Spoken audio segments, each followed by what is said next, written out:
Ada anak bertanya pada bapaknya, buat apa 2 gelas saat buka? Sesaat lagi umat muslim di seluruh dunia bertemu kembali dengan bulan penuh berkah, bulan Ramadan. Bulan penuh kemuliaan dan keutamaan. Di dalamnya, segenap amalan kita dilipat gandakan pahalanya di sisi Allah Subhanahu wa Ta'ala. Ramadan menjadi sebagai bulan yang penuh berkah dan patut diupayakan oleh setiap muslim yang beriman. Di bulan Ramadan inilah, seluruh umat Islam diwajibkan berpuasa, menahan segala bentuk hawa nafsu. Namun tahukah Anda, ada mitos-mitos yang dipercaya terkait pelaksanaan ibadah puasa? Tentu saja sebagian mitos ini benar, namun ada pula yang tak terbukti kebenarannya. Apa sajakah itu? Pemirsa, inilah 7 fakta dan mitos berpuasa versi on the spot.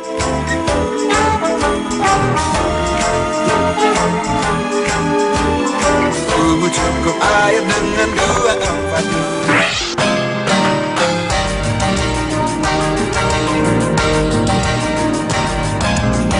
Yang pertama adalah mitos untuk menghindari olahraga saat berpuasa.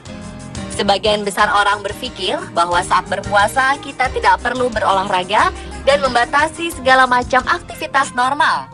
Akibatnya banyak yang menghabiskan waktu puasa dengan bermalas-malasan. Apakah ini benar?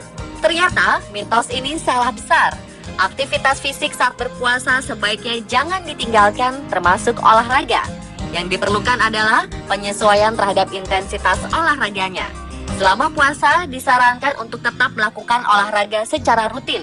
Dengan tetap aktif selama puasa, tubuh kita akan tetap terjaga sehat.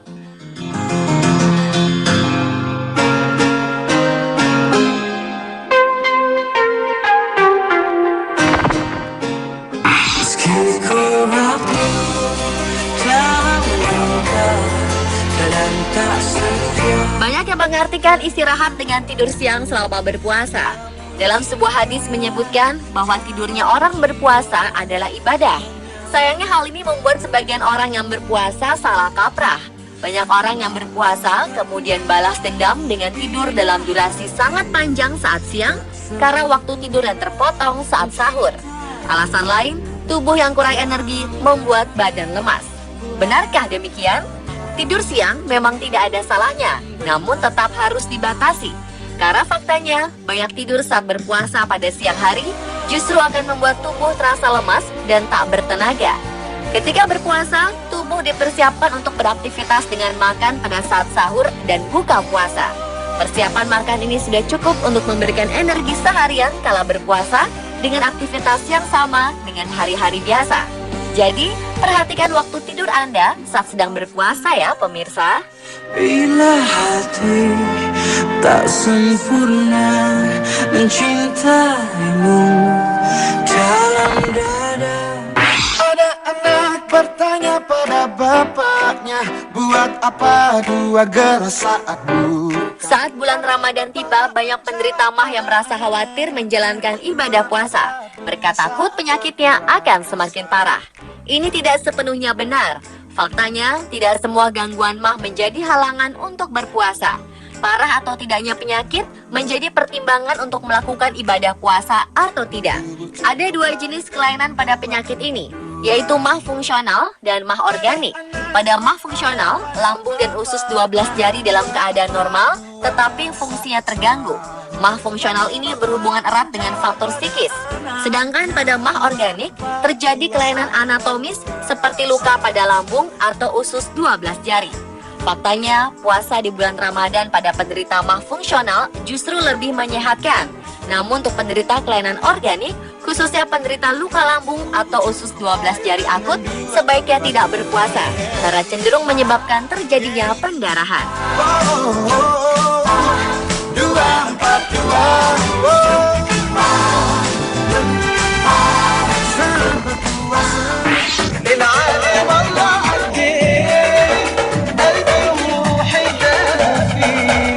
Selanjutnya adalah mitos puasa mampu menurunkan berat badan.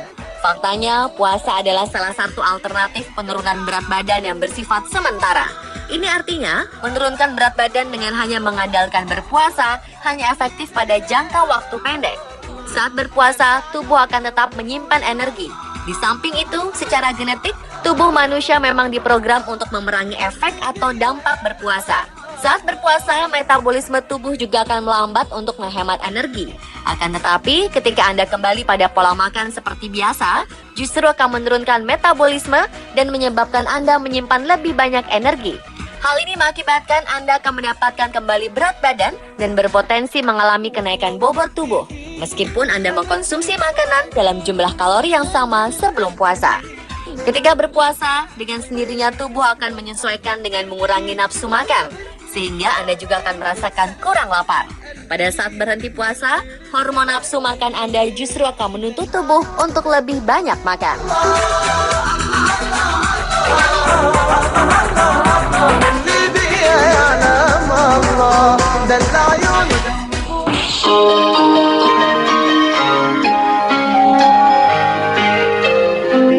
Banyak orang tua menganjurkan anaknya untuk banyak makan saat berbuka puasa agar perut kenyang. Tapi makan banyak saat berbuka justru akan merangsang produksi asam lambung secara mendadak. Jika kekenyangan, seseorang akan mudah bersendawa. Sedangkan penderita MAH yang kemampuan membuang gasnya terganggu akan mengalami kembung dan tidak merasa nyaman. Selain itu, selama berpuasa, sistem pencernaan sedang beristirahat, sehingga mengkonsumsi makanan yang banyak sekaligus akan membuat kerja pencernaan menjadi lebih lambat dan berat.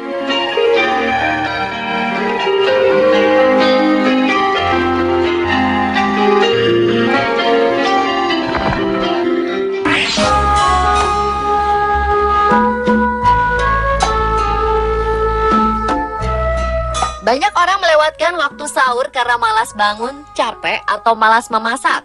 Mereka juga menganggap bahwa sahur atau tidak, kita yang tengah berpuasa pasti akan merasa lapar di siang hari. Padahal waktu sahur adalah saat yang tepat untuk mengisi tubuh dengan energi, termasuk waktu yang tepat untuk mengkonsumsi cairan. Jadi sebaiknya jangan meninggalkan sahur, karena sahur sangat penting dan sama kedudukannya dengan sarapan lebih dini. Tanpa sahur, kadar normal gula darah hanya sanggup bertahan 2 hingga 3 jam sejak bangun tidur. Setelah itu, simpanan sumber tenaga mulai menurun drastis. Pilihlah makanan yang banyak mengandung serat, seperti sayur dan buah untuk menunda rasa lapar. Dan minumlah 2 gelas air putih pada saat sahur, untuk memenuhi kebutuhan cairan tubuh selama bulan puasa.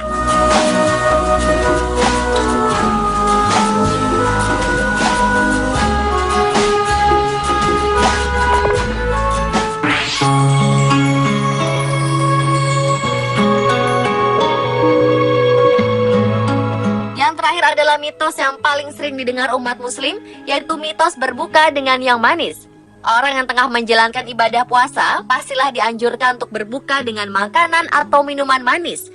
Bahkan ada yang memandang ini sebagai sunnah Nabi. Riwayat menyebutkan Rasulullah Shallallahu Alaihi Wasallam berbuka dengan rutab atau kurma yang lembek sebelum sholat. Jika tidak terdapat rutab, maka beliau berbuka dengan tam atau kurma kering. Jika tidak ada tam, beliau meneguk air. Ketika menyamakan kurma dengan makanan manis, padahal gula pada kurma dan makanan manis sama sekali berbeda. Kurma adalah karbohidrat kompleks, sementara gula yang terdapat pada makanan atau minuman manis adalah karbohidrat sederhana. Jadi perlu diperhatikan saat memilih makanan dan minuman manis saat berbuka. Perhatikan pula jumlahnya. Berbuka puasa dengan banyak makanan dan minuman manis justru dapat merusak kesehatan. Padahal jelas Rasulullah Shallallahu Alaihi Wasallam justru menganjurkan untuk minum air jika tidak ada kurma. Ada anak bertanya pada bapaknya, buat apa 2 gelas saat buka? Konsumsi air putih minimal 8 gelas per hari tetap diperlukan saat berpuasa untuk mencukupi cairan tubuh, agar kita tetap memperoleh asupan cairan yang cukup meski sedang berpuasa. Pola minum tentu saja harus diatur. Para ahli hidrasi Indonesia merekomendasikan pola minum 2-4-2, yaitu meminum 2 gelas air putih saat berbuka, 4 gelas saat makan malam hingga menjelang tidur, dan 2 gelas di saat sahur. Pemirsa, itulah ke-7 fakta dan mitos berpuasa versi on the spot. 2-4-2 saat berpuasa.